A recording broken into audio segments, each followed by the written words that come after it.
we need to review from the last lecture the legal issues regarding slavery. So you need to take this down for your notes. The Southern perspective says slavery rested on the Fifth Amendment to the Constitution. Or more, the extension of slavery into the new territories rested on the Fifth Amendment. And that is the property clause. You cannot deprive someone of their property without due process.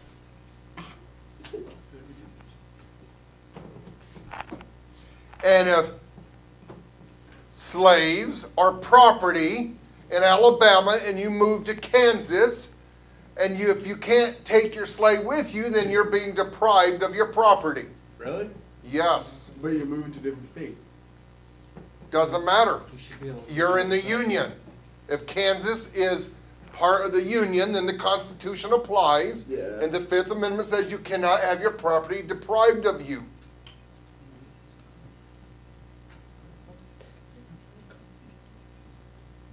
Furthermore, they had the same rights and status as all other states. If northern states can bring their property to the new state, new territory, then southern states can bring their property to the new state. Now, the northern perspective is that Congress could regulate the territories according to the Constitution. And because they could, in turn, they can regulate slavery in those territories. And they used Jefferson's Northwest Ordinance of 1787 to justify their position. That sums up last lecture. Now we're going to move into a kind of a new section, a new development in the political crisis of the 1850s. Remember, these are all birth pains of a civil war. Now, most of the time, people would say the Civil War don't begin until April of 1761. And that's because that's when the first shots are fired at Fort Sumter, South Carolina. But the Civil War, historians now looking back, would argue has already begun. And it began, some would argue, under Jackson's administration. Others would argue it's happening during this decade.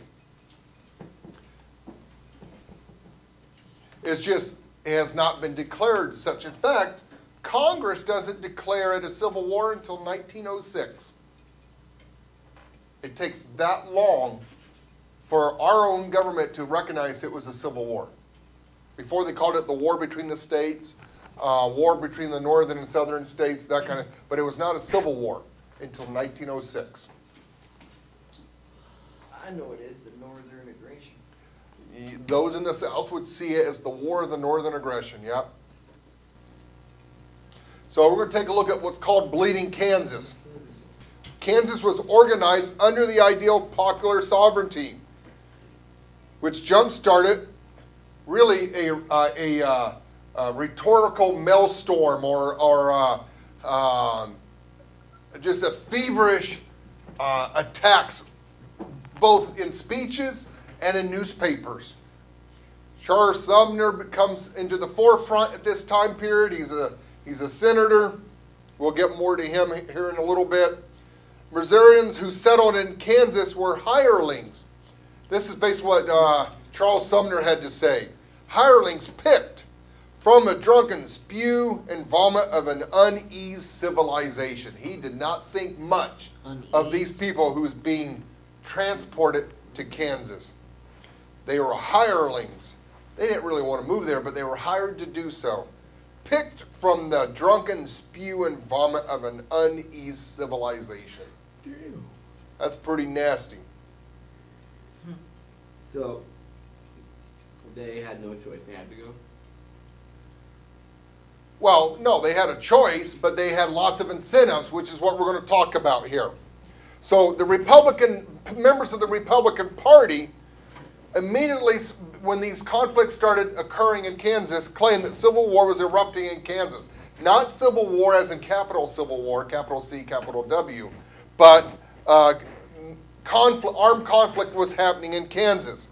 But really wasn't. Of course, they're saying this being instituted or instigated by those from the South who's coming into Kansas. But we know now that members of Beecher's Bibles was paying people to immigrate to Kansas.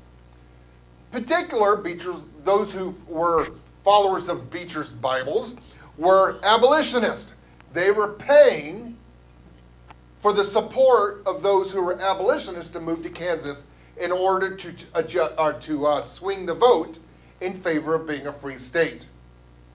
Individually, these individuals, they argue, would have not moved there had they not been financially supported by Beecher's Bibles. They also had the New England Immigrant Aid Society supporting them. So these folks who immigrated to the Kansas Territory and then voted to become a state and voted to be free is highly supported by those abolitionists. And the Southern folks who are immigrating, they're saying, wait a minute, we're not getting any support. We either make it on our own or we die. Meanwhile, these immigrants who the South sees them as not being really real immigrants, but perhaps, as Sumner says here, the spew and vomit of an uneasy civilization. What he's saying there, these are the folks, these are the dreads of New York City, of Boston. These are the folks that those folks want to get rid of. And so we will incentivize you to move and get out of our city, and we'll support you if you go out there and do this for us. It's that kind of thing that's going on. There's truth on both sides here. Certainly they were being supported for the purpose of influencing that vote. Which was legal, right? It was legal, There's nothing wrong with it. but it wasn't done organically. So in other words, they were stacking the vote. They were stacking the votes against the Southern voters. So, the siege of Lawrence, Kansas. Pro-slavery activists attacked and ransacked the town of Lawrence, Kansas. Excuse me. The town was founded by anti-slavery settlers to help ensure that Kansas would become a free state. These particular individuals were supported by the New England Immigrant Aid Company. The incident was made worse by the guerrilla war in the Kansas Territory that became known as Bleeding Kansas. If you want to get a good idea of the attitude between those in Missouri, right across the Kansas River, and those in Kansas, watch the movie Outlaw Josie Wells. So, A great Western, Clint Eastwood Western. And when these settlers, the Clint Eastwood's character, Josie Wells, he's a Confederate, basically outlaw, running from the murderous band of, or company of cavalry Union soldiers who's hunting them down. He runs into these settlers who need help. And they get talking, and he finds out they're from Kansas. And the old woman's a Bible thumper type, maybe one of these Beecher Bible type people. And she's just praising the goodness of Kansas and this and that. And he responds, there's only two things that I know from Kansas. All right, so now that we've got batteries back in, let's back up a little bit. So, Josie Wells, he responds to the woman, I only know of two things come out of Kansas. Maybe you said three things. Sunshine, sunflowers, and sons of a... Because that's how, back this time period, that they see Kansans. Especially those on the Missouri side of the Kansas River. They do not like them. So here's a picture that was in the newspapers of the hotel being destroyed after the sacking of Lawrence.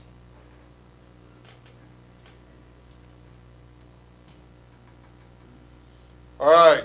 So in reaction to the sacking of Lawrence by pro-slavery forces John Brown, there's a guy you need to know in history.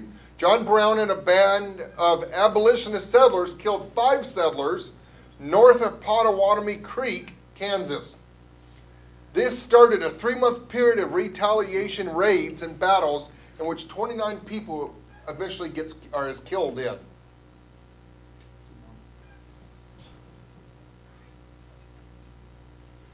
So John Brown is an abolitionist. He sees himself as a preacher, and he's nuts. I'll just put that right out there. He doesn't just come in with his small group of raiders and go after pro-slavery people. He also takes swords and machetes. That's one reason why he becomes so infamous, is because of how brutal he was. He believed if we're not going to end slavery by the law, then we must go to war to end it. He believed slavery was so horrendous that we had to end it one way or another, and he really believed that he was called to be God's soldier to go after those who supported slavery. You're talking about Brown, right? Yes. Butler's ridiculed. In fact, it's thought that what was said to him on the House floor. By the way, this ain't the only time. There's multiple fistfights happening between congressmen over this. Like They, actual. oh yes, not too undifferent what we've had already. We are almost to that same kind of tension in our House of Representatives and Senate. Just watch how they go at it. Remember, we've already had one guy shoot a bunch of Republicans maybe 2 years ago, when they were playing baseball. I'm telling you, when I see our Congress get together, it's like, who's going to throw the first punches? We're not that far away from this kind of stuff happening here. So Sumner, excuse me, Sumner said some things pretty disrespectful to Butler on the House. Some would even argue maybe kind of like call him a pedophile and that kind of stuff. Some pretty nasty stuff. A little much. Butler's nephew, Preston Brooks, goes after Sumner with a cane. Nearly beats him to death on the House floor. Not just that, they had other members of the House blocking the door to the chamber so nobody could get in to help him. And like I said, he nearly beat him to death. They didn't think he was going to make it. And that's the kind of aggression that the North sees from the South. Wait a minute. Butler here comes in, or Brooks comes in and beats him nearly to death over this issue. So they see the South as being really aggressive. Watch the Social Democrats, what's the party called? Democratic Socialists start getting really aggressive in the House. They're already started. You're going to see more and more of it with AOC and some of those other new members. Today So, or, what's that? today or back then? Now. Oh, Now. So Sumner and Massachusetts, Sumner he can't come back. He's hurt. So instead of running for office, Massachusetts and Sumner leaves his seat open. Brooks, however, is re-elected by a landslide. The Northern press sees this as an acceptance of the Southern brutality. For Southerners to send this guy back after what he did, when we were willing to take a step back, they just see this as the Southern people's way of showing how aggressive and how accepting they are of that behavior. Did you have a question? Yeah, Brooks has another guy who beat the hell out of the guy with the cane, right? Yeah. So here's a newspaper article or picture showing him beating the snot out of him. Here is a picture of part of the cane that's in a museum. So think about my cane, that heavy brass head of mine. Okay, that's either brass or gold, and that's the end of it that he's beating them with. Okay, it wouldn't take too many licks to the head or to the face to really do some damage. So, but like I said, he almost killed him. All right, so this brings us to the 1856 election. We have three candidates. We have the Republicans who are setting up John C. Fremont. He is the governor of California. You have the Democrats who's going to run James Buchanan. And you're going to have the American Party, Millard Fillmore. The American Party, their position is not too undifferent from President Trump's position. America first. The American Party is also known as the Know-Nothings. The Know-Nothings. And somebody would come up and talk to a supporter of the American Party, they would just, I don't know anything. I don't know. And then these, especially in New York, a lot of these American Party candidates won seats, and they're like, how did that happen? They had no idea that many people was part of that movement because they just wouldn't talk about it. So they were called the Know-Nothings. Not too undifferent of President Trump with his mantra of America first, Americans first, and the surprise election. Nobody expected Trump to win. How did that happen? Because all the polls said it wasn't going to happen. Because I know nothing. When I watched that election, that's exactly what came to my mind was American First Party and the Know-Nothings. People just were not being honest to the pollsters. Yes. Didn't Buchanan win? Yes, we're going to find that out here in a minute. Buchanan does win the election. John C. Fremont, his slogan, free speech, free press, free soil, free men. Fremont and victory.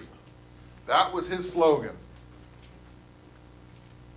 Free speech, free press, free soil, free men, Fremont and victory. Was he the 37th or am I way off? He does not become president. No, Buchanan. Buchanan is not 37. The American Party. Fillmore warned electing Fremont would divide the Union and lead to civil war. He received no Southern support. He believed slavery was a matter for states, not the federal government. Strong state rights supporter. Democrats. James Buchanan. Slavery was a matter for states, not for federal government. Same position. All right, so let's take a look at the overview of the election with Hip Hughes. Now, he's going to talk something about James Buchanan that I don't approve of or even like for that matter, but Is this that one guy with glasses? sometimes he has glasses. But we'll get along with it. We'll figure it out. Every time I see him, he's had glasses. Hey guys, welcome to Hip Hughes History. We're doing it, guys. It's the election of 1856. The Civil War is so close I can feel it in my bones. Franklin Pierce is going to be denied a chance to run for his second term. We're going to have three parties, including the new Republican Party. I am just so excited. So giddy up for the learning. Let's go get her done right now.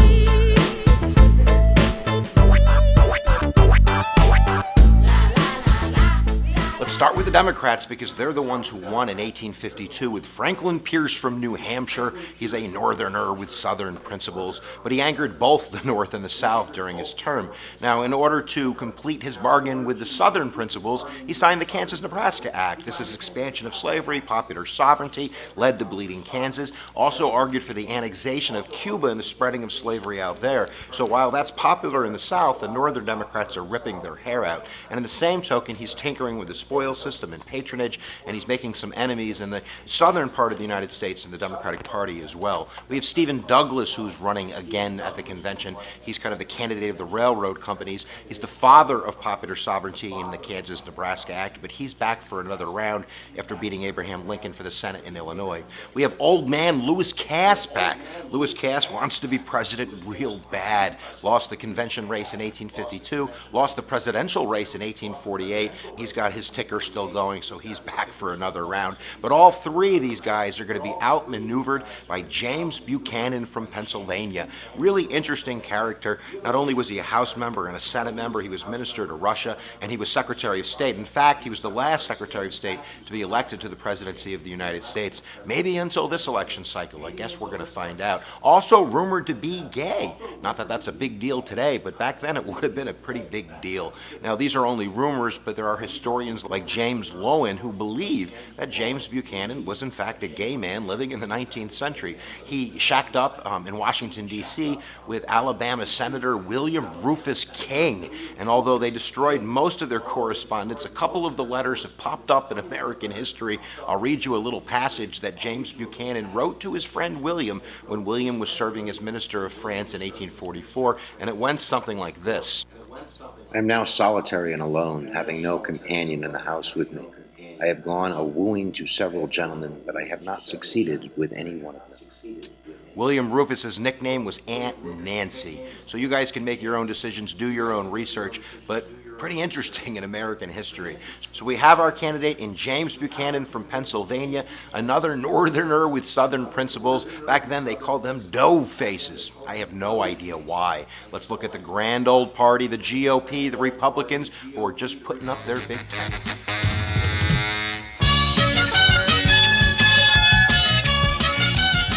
So we have a new political party in town, guys. It's the Republican Party. Yes, the same Republican Party today that's kind of imploding. But in 1854, after the passage of the Kansas-Nebraska Act, some of the other political parties that were kind of lingering about in the North, some angry Whigs, a couple Northern Democrats, a lot of Free Soilers, and really the remnants of that old Federalist Party have really coalesced against the expansion of slavery, and that's the Republican Party. Their slogan was simple: free speech, free press, free soil, free men, Fremont, and victory. John Fremont, to be specific, former senator from California, who's going to lead the charge with William Dayton, his vice presidential nominee, who beat out a man by the name of Abraham Lincoln. And there was also some other contenders. In fact, Charles Sumner was going for the nod of the Republican Party, and in May of that year, May 22nd of 1856, a very interesting incident, to say the least, occurred in the U.S. Senate when he was giving a speech called Crimes Against Kansas. And in that speech, Charles Sumner, the senator, went specifically out and attacked Stephen Douglas, the senator from Illinois, and another senator by the name of Andrew Butler, who he claimed was an adulterer with the mistress of slavery. And he, in a sense, personally attacked him to the point where his kinfolk, specifically a guy by the name of Preston Brooks, who was in the House of Representatives, I believe he was his nephew, was so mad that he walked into old man Sumner's office after that speech, brought his cane, and beat the silly nonsense to the point of almost killing Sumner. It really speaks volumes about where we are in Washington, D.C., with the Southern forces and the Northern forces really at the brink of civil war. So we have our Republican Party. Like I said, their platform is against the expansion of slavery. They had a little blip in there about bigamy and being against that with the Mormons out west. And they also believe in infrastructure spending in the name of a choo-choo. They want the railroad real bad. They're going to have to wait till Lincoln gets elected. So we're finished with the Republican Party. Let's get to the election. No, wait, I forgot one. I forgot another political party, and as I'm trying to think of it, I know nothing.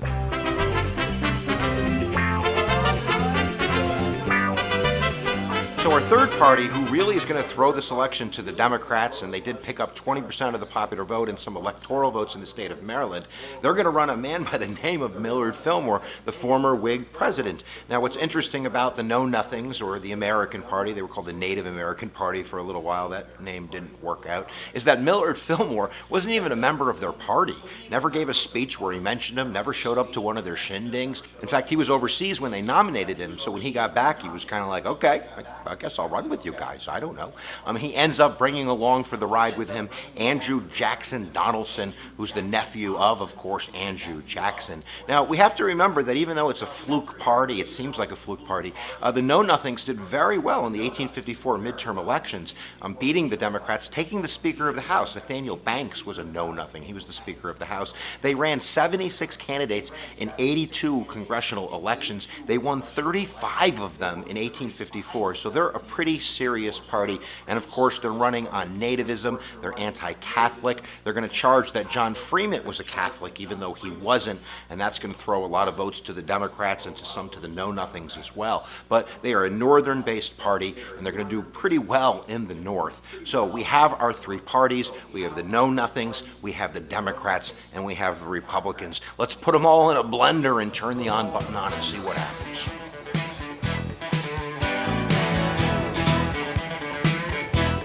So during the campaign, the Republicans ran on the concept that they're fighting against slave power, that the West needs to be free labor, that this is the heart of republicanism. So in a sense, they're moving closer to the abolitionists. They're not there yet, but they're definitely arguing for stopping the expansion of slavery. The Democrats, on the other hand, they're pretty direct. They're arguing that if the Republicans win, that means civil war. And like we said, the know-nothings, the American Party, they're running a nativistic campaign, charging Fremont as a Catholic, and in a sense really sucking votes away from the Republicans in the North, giving it to the Democrats. So as you can see from the electoral map, James Buchanan and the Democrats are going to sweep the South, notwithstanding the know-nothing success in Maryland.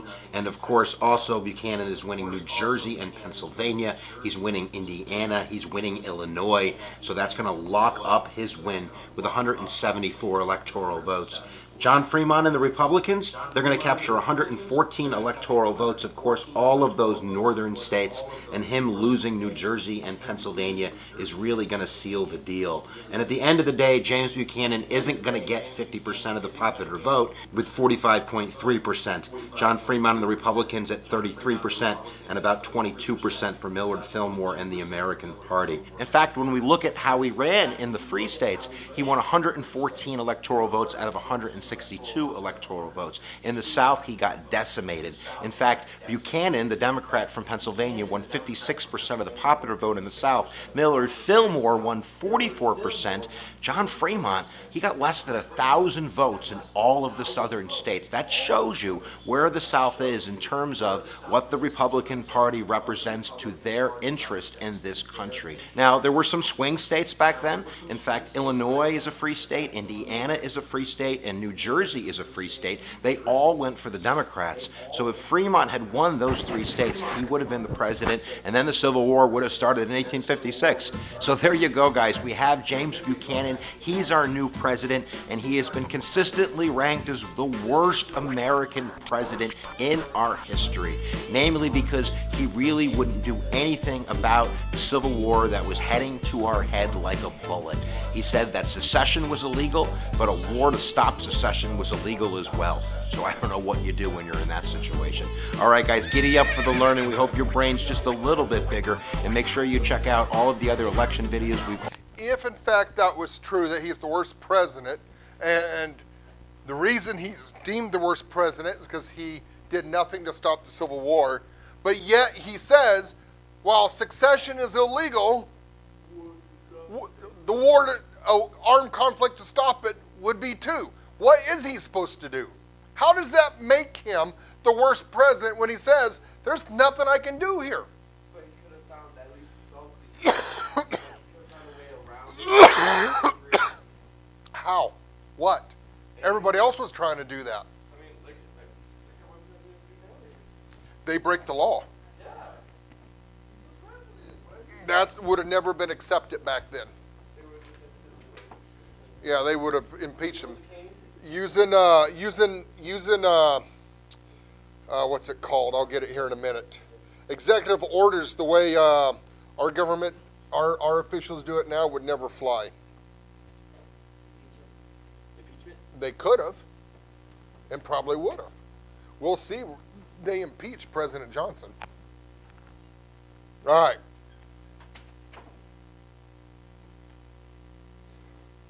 Dred Scott versus Sanford. One of the most important, perhaps, you two, the most important Supreme Court case in our country.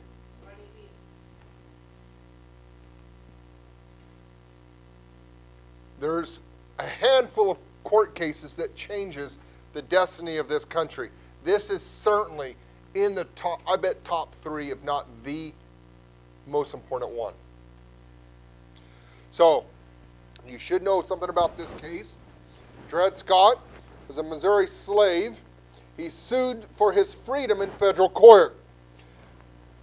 There was 3 questions, and I'm being very simplistic here. There's a whole story behind this, but we're not going to go into those details. We will on the video we watch, though. But there's 3 questions that the Supreme Court is asked. Question 1, does Dred Scott have standing to sue in federal court under Article 3, Section 2 of the U.S. Constitution?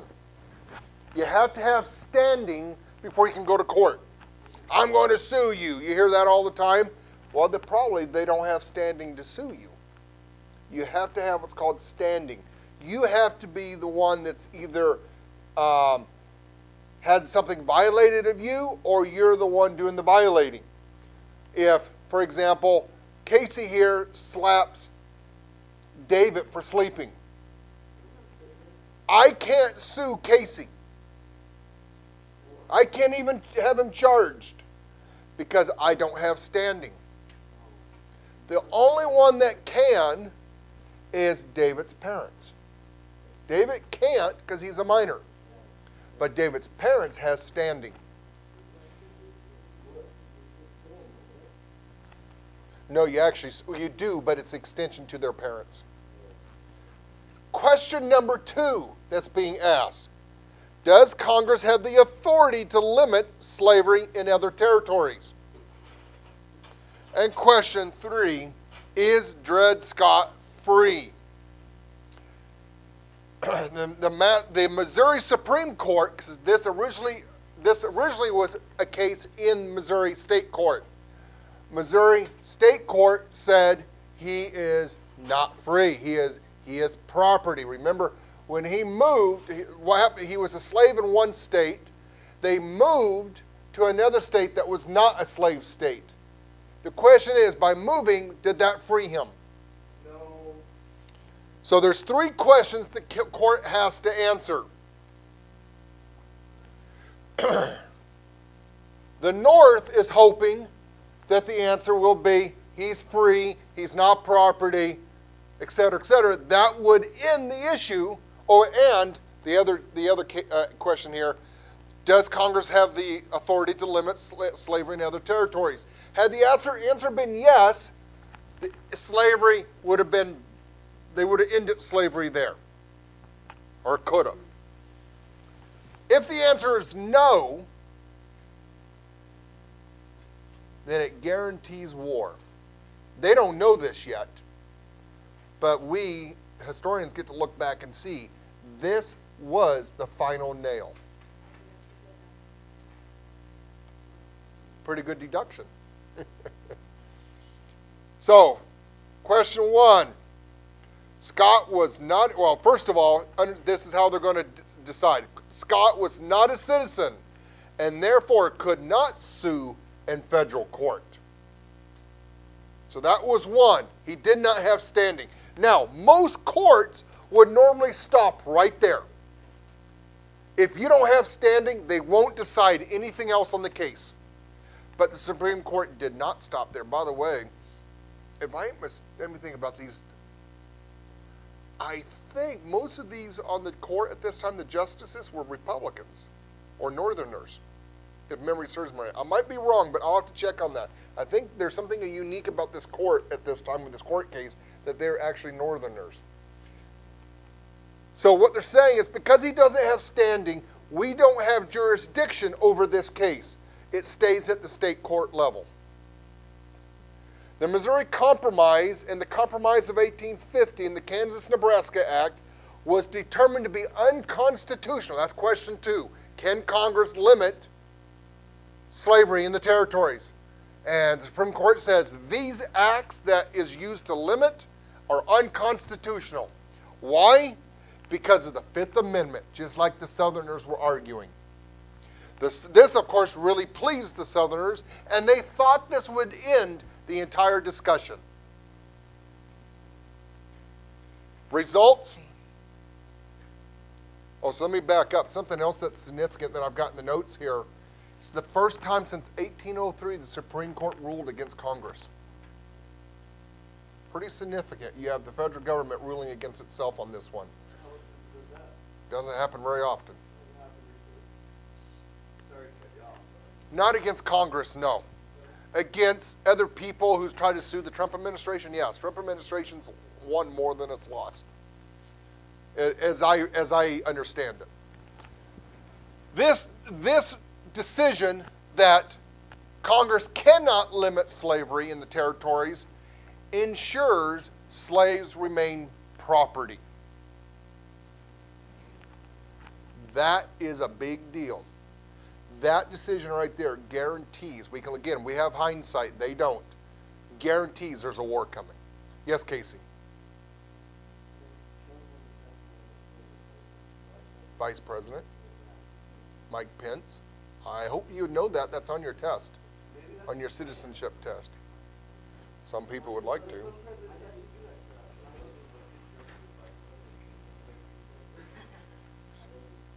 So we need to take a look at the perception of this ruling. This further shapes and divides this country. From the north, they see it as the slave power at work. Abolitionists is outraged. They're mad. They are confident that this will lead to war as the only way to resolve the slavery issue. Now, the Southern view, on the other hand, they believe the issue is dead. It's a Fifth Amendment issue. It's a property issue. Period. End of story. They think it's over with. Who's the aggressor here now? Who's the aggressive section of the country? South. Really? Well, yeah, didn't they like? No, now. Now, this is after the caning. Who is talking about going to war now? North. The North. Abolitionists. Most likely decided war must be waged. But the South drag it on. Like, They think it's over with. when you sit there and tell somebody like you always have to have last word, is that what South mean or not? They always have to have last word. I don't think so. I think what they're saying is, okay, Fifth Amendment, like we said it was, we're done. See you, goodbye. Dropping the mic, going home. Either the North or The North says, we're not happy with this court case, with this decision. We're going to go to war now. The North now is looking at the only way to stop slavery is to go to war. Yeah, most of what you were taught over this issue is wrong. Or Rusty, or one-sided. Most of the time, ladies and gentlemen, you were taught the Civil War from the Northern perspective. I'm trying to balance it and talk to you about both sides, how they viewed it. But we're technically North, right? Idaho. North, but we're considered West. We're not considered part of the North. Yeah, we wouldn't even get around it. Right. We're a territory. So, we have two short videos to watch on the Dred Scott and Sanford case. One of them is Hip Hughes, and the other one, I don't think they're both Hip Hughes. But they provide a little bit different perspective on this issue. Now, one of the things I want you to remember as we study leading up to the Civil War, could it happen again? Is it happening again? Can we stop it from happening again? Why didn't they stop it? Can we stop it from happening again? If we can't, or if we can and don't, why? So let's take a listen.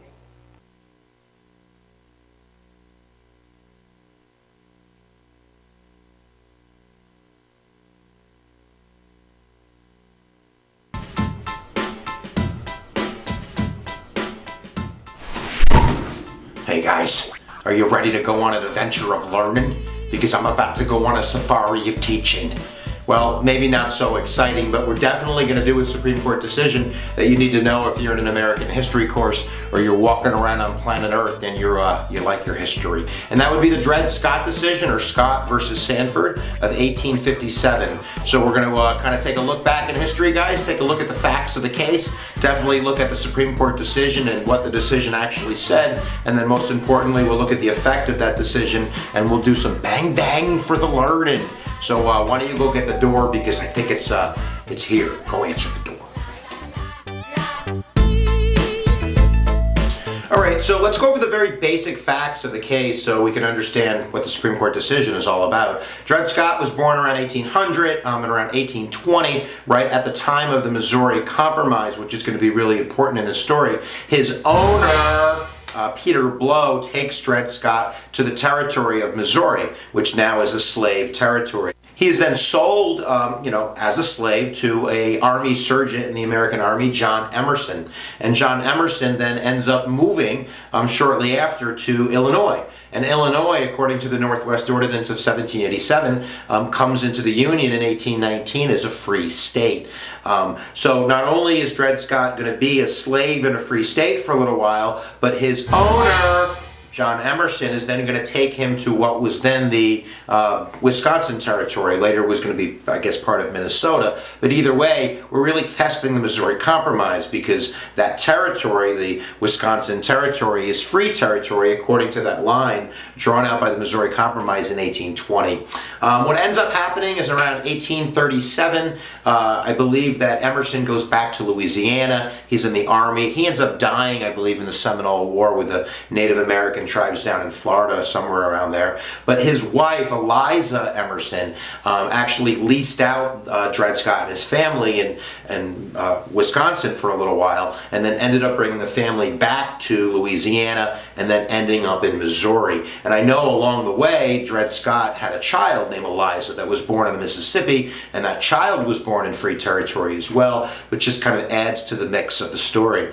And what ends up happening is the state of Missouri, in the court case Scott versus Emerson, because remember his owner was Eliza Emerson, ended up finding that Dred Scott was still going to be a slave, even though Missouri precedent, kind of previous decisions, had favored emancipation in these incidences. Because slavery has become such a hot topic with the expansion issues and the compromise issues of 1850 and the Missouri Compromise, Missouri is basically claiming, slaves back. Once you're a slave, if you come back, you're going to be a slave. And remember, we also have the Fugitive Slave Act on the front burner as well. So at this point, Dred Scott is going to turn his attention to the Supreme Court. And at that time period, I believe that Emerson, the wife, had transferred custody of Dred Scott to a new owner who would be Sanford, John Sanford, who was Eliza's brother, who was a citizen of New York, and that's actually important too. But now you have it. You have Scott versus Sanford, Dred Scott versus his owner, John Sanford. And the Supreme Court trial begins. Ding, ding, ding. Let's keep going.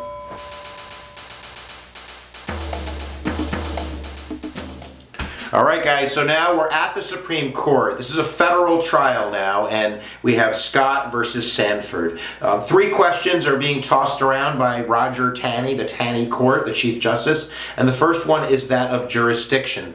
Does Dred Scott, as a citizen, as he sees it, of Missouri, have a right to have standing in this court case? According to Article 3, Section 2, if you're a citizen of one state and you have a lawsuit or a pending suit against a citizen of another state, that can be a federal court hearing. You can have a Supreme Court case on that. The second question will be that of whether Congress has the constitutional ability to regulate slavery in the territories, i.e. is the Missouri Compromise and even the Northwest Ordinance of 1787. Does that pass constitutional measure? Can Congress limit the scope of slavery in these new states? And then finally, is Dred Scott free? Is Dred Scott free if he left and stayed in a free state and now he is returning to a slave state? So I think what's important to understand as we go out and explain these decisions is really the context of the times.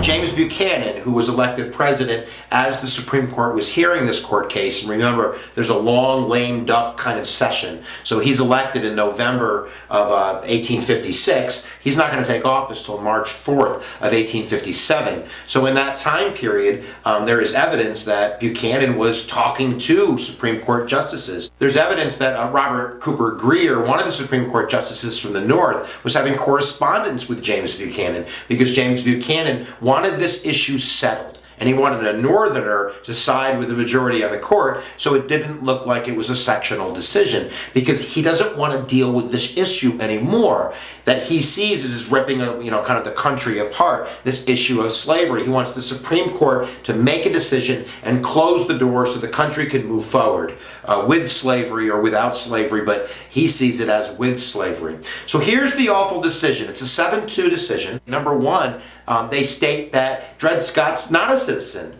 that this is really racist language they use. They go back to kind of writings and ramblings of the Founding Fathers talking about the white race being superior, and that Negroes and their descendants have no claim to citizenship. That they might be emancipated in certain states, the Taney says, but they don't have citizenship rights. And therefore, they don't really even have the legitimacy to bring this to trial. So therefore, the suit is basically dismissed. That's probably where it should have been. If it stayed there, it still would have been a terrible decision, but there would have been no precedent set. There would have been no kind of pushing the nation into kind of a iron clasp decision on slavery one way or the other. But then the Taney Court goes on to say that the Missouri Compromise, that Congress's ability to regulate slaves kind of issues in the territories, is unconstitutional. This is only the second time that the Supreme Court is using its power of judicial review to find a federal act, a congressional act, unconstitutional. The first one being Marbury versus Madison. And now here we are, I don't want to do the math in my head, 40, 50 years later, and the Supreme Court's doing it again, but this time on the Missouri Compromise. And that's going to have humongous effects. And also, by saying that, the Northwest Ordinance of 1787 is also going to be unconstitutional. Now, we're going to talk about the effects in a second, so I'm going to save myself. But the third issue of whether Dred Scott is slave or free, they basically state that since we have no right to hear this court case, that the standing in Missouri, when it was Scott versus Emerson, stands. That he is a slave, and we ain't going to do nothing to change that. So there you go. You have the most terrible decision in the history of the United States in the Supreme Court. Now, most importantly, you want to remember kind of the basic idea if you're taking a test in the morning or something like that. They said slaves are property. That slaves are property, and that the owner's decision to bring that slave into a free territory and then come back, that's still their property. And that no legislative act by Congress is going to change that. So we've basically pushed the country now to the next level, and let's take a look at what that next level entails. All right, the effects are big time. First of all, I think it's really telling that Roger Taney, the guy who made this decision, is seen whispering into President-elect James Buchanan's ear on March 4th, the inauguration day of 1857, basically saying, yo bro, we got this thing locked in. These two knuckleheads, Buchanan and Taney, think that this decision is going to kind of sew this nation back together, and that the Civil War, which might have been unavoidable, will now be avoidable because of their mastery of judicial review. Of course, the decision is going to have the complete opposite effect. And 2 days later, on March 6th of 1857, the nation kind of enters into the final phase, moving towards the Civil War. Number one, it's going to piss off abolitionists. Like the John Brown raid is what, the next year? 2 years later, and I'm sure John Brown, when this decision came out, probably made the mental decision, that's it, I'm done. And of course, you also have Southerners who feel emboldened too, and they're even thinking about trying to overturn decisions that would allow them to bring their slaves to New York City, and seeing the possibility of slavery now basically being everywhere. And of course, that's going to scare the hell out of the North. You also have to remember, guys, that if slavery is going to expand out west, and the Dred Scott decision is going to allow that you're going to have more of a slave population, hence the census is going to be affected. Remember, the 3/5 compromise back from the olden days of the Constitutional Convention is going to kick in, and therefore for every 5 slaves, you're going to get 3 reps for that state, and if it's a slave state, obviously that's not good for Northern interests. This leads also to really Lincoln, I think, taking a firmer stance on the issue of slavery with his nation divided speech, really mentioning the Dred Scott decision and how dangerous this is for the Supreme Court to really kind of mute the legislative and executive branches from dealing with this issue. And at the same time, I think emboldening the Republican Party to take a firmer stand on this idea of free soil and this idea of slavery not being left into the territories. And I think that, combined with John Brown, and now combined with the election of Abraham Lincoln in 1861, him taking office, is going to lead to the direct secession of those southern states into the Civil War. So to end this story kind of with a circle, we'll go back to the beginning. Peter Blow, the original owner of Dred Scott, after the Dred Scott decision, purchases his former slave's freedom, his emancipation. Dred Scott then ends up living in St. Louis. He died, unfortunately, 18 months after this decision. But the decision is going to be the bang-bang for the Civil War. And now you know the Dred Scott decision. Scott versus Sanford, guys. All right. Let's turn that speaker off.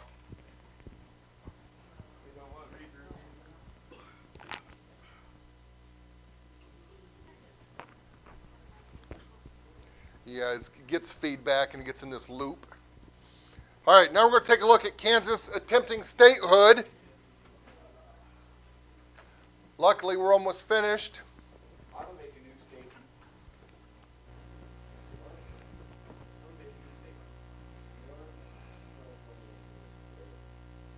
We got Franklin. All right, so Kansas adopts a pro-slavery constitution and applies for statehood in 1857. The northern settlers refused to participate, perhaps to keep the slavery issue alive and help Republicans, but more likely because they had sharp differences over the issues of political economy. The Lecompton Constitution was rejected by a crushing majority in an 1858 referendum, with pro-slavery men abstaining. Buchanan supports the Lecompton, but Kansas remains in limbo. It's like we can't move forward, we can't go back. Kind of like our Congress today.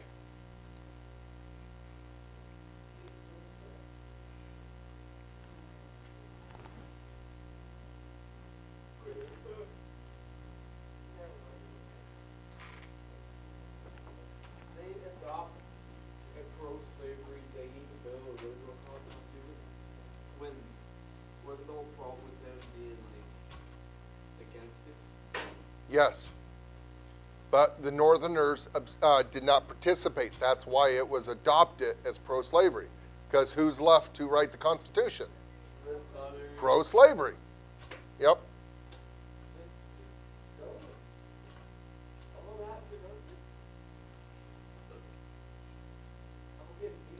Now here's what's interesting. Pro-slavery individuals wrote the Constitution to be pro-slavery. Who did not come and vote? No, right there in the notes. Pro-slavery men abstained from the voting. That's why it was defeated when it went to vote to the people. They didn't vote for it.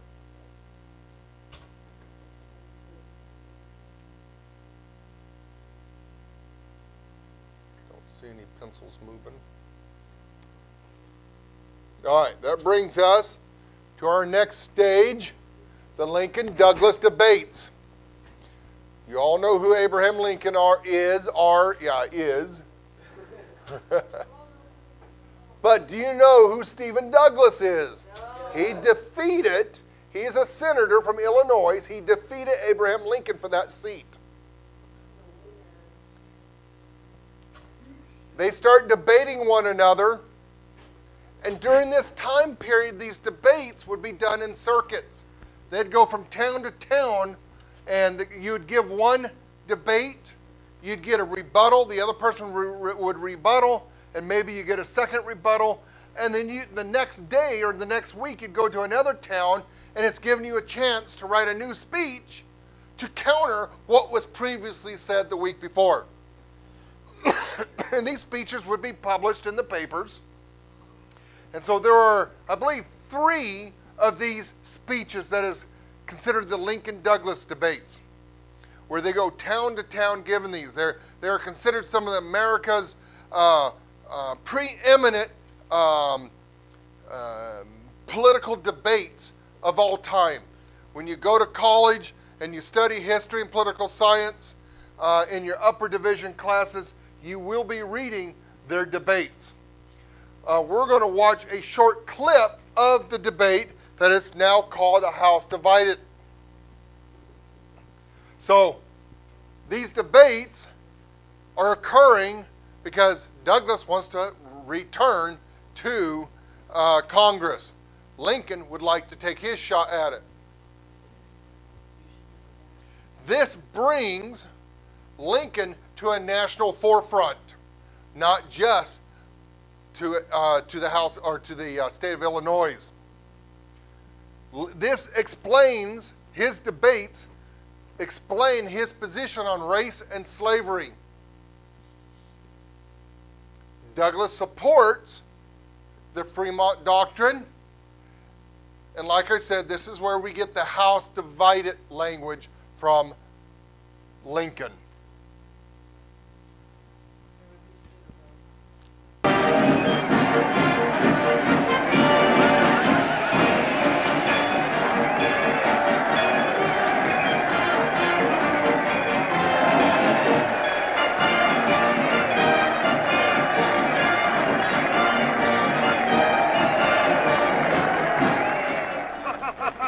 Old Abe won't have an answer for that one. You're a liar.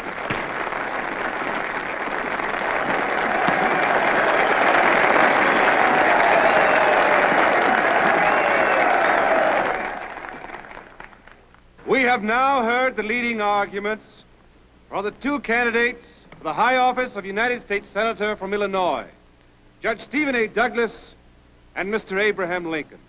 According to the usual custom of debate, each of the candidates will now speak in rebuttal. Judge Douglas.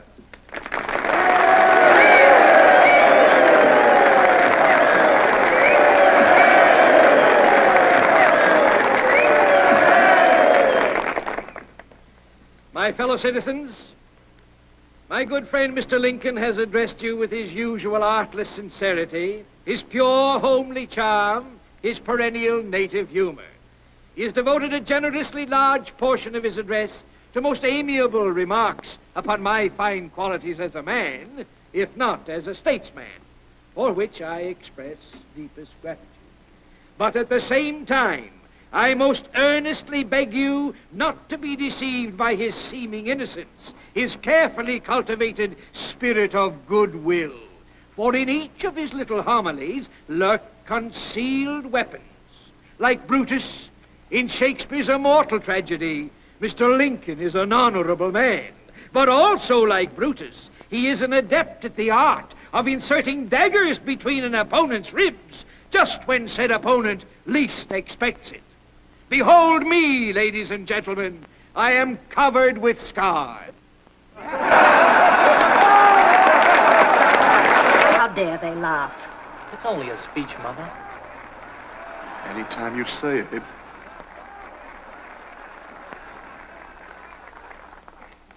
Mr. Lincoln makes you laugh with his pungent anecdotes. He draws tears from your eyes with his dramatic pictures of the plight of the black slave labor in the South. Always he guides you skillfully to the threshold of truth. But then, as you are about to cross it, he diverts your attention elsewhere. He never, by any mischance, makes reference to the condition of labor here in the North. Perhaps he's ignorant of the fact that tens of thousands of workers are now on strike. Hungry men marching through the streets in ragged order, promoting riots because they're not paid enough to keep the flesh upon the bones of their babies. What kind of liberty is this? And what kind of equality? Right.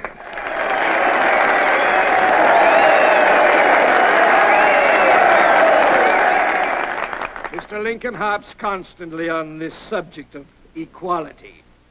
He repeats over and over the argument used by Lovejoy and other abolitionists, to wit, that the Declaration of Independence having declared all men free and equal by divine law, thus Negro equality is an inalienable right. Contrary to this stands the verdict of the Supreme Court in the case of Dred Scott. Mr. Lincoln is a lawyer, and I presume, therefore, that he knows that when he seeks to destroy public confidence in the integrity, the inviolability of the Supreme Court, he is preaching revolution. He asks me to state my opinion of the Dred Scott decision, and I answer him unequivocally by saying I take the decisions of the Supreme Court to be the law of the land, and I intend to obey them as such. Now will I be swayed from that position by all the ranting of all the fanatics who preach racial equality, who'd ask us to vote, eat, sleep, and marry with Negroes? And I say further, let each state mind its own business and leave its neighbors alone. If we'll stand on that principle, then Mr. Lincoln will find that this great republic can exist, forever divided into free and slave states, and we can go on, as we have done, increasing in wealth, in population, in power, until we shall become the admiration and the terror of the world.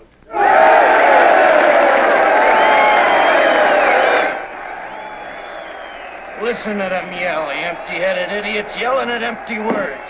He doesn't know what he's talking about. He never did. You upset me, drink. Mr. Abraham Lincoln.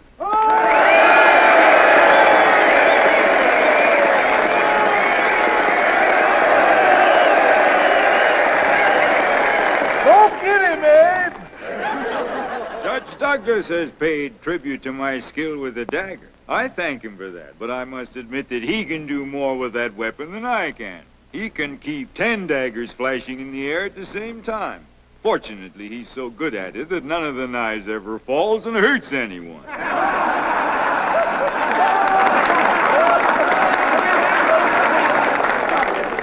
Now, you've heard the judge make allusion to those who advocate voting and eating and marrying and sleeping with Negroes. Whether he meant me specifically, I do not know. If he did, I can only say that just because I do not want a colored woman for a slave, I do not necessarily want her for a wife. I do not need to have her for either. I can just leave her alone. In some respects, she is certainly not my equal any more than I am the judge's equal in some respects. But in her natural right to eat the bread she earns with her own hands without asking leave of somebody else, she is my equal and the equal of all others. Now, you've heard the judge speak about our own labor conditions. As an American, I cannot be proud that such conditions exist. But as an American, I can ask, would any of the striking workers in the North elect to change places with the slaves in the South?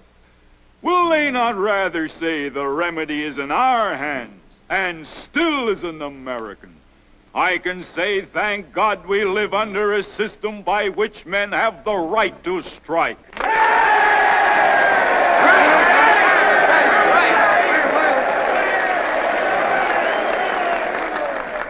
I am not preaching rebellion. I don't have to. This country with its institutions belongs to the people who inhabit it. Whenever they shall grow weary of the existing government, they can exercise their constitutional right of amending it, or their revolutionary right to dismember or overthrow it. If the Founding Fathers gave us anything, they gave us that.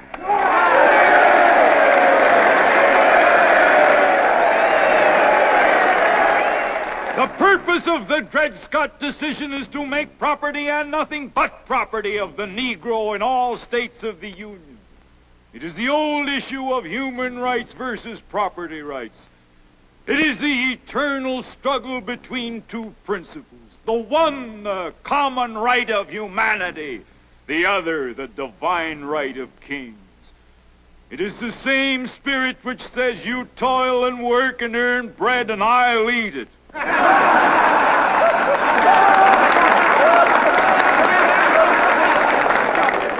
As a nation, Declaration, we began by declaring all men are created equal. There was no mention of any exception to that rule in the Declaration of Independence. But we now practically read it, all men are created equal except Negroes. If we are to accept this doctrine of race or class discrimination, what is to stop us in future from decreeing all men are created equal except Negroes, foreigners, Catholics, Jews, or just poor people? That is the conclusion towards which the advocates of slavery are driving us.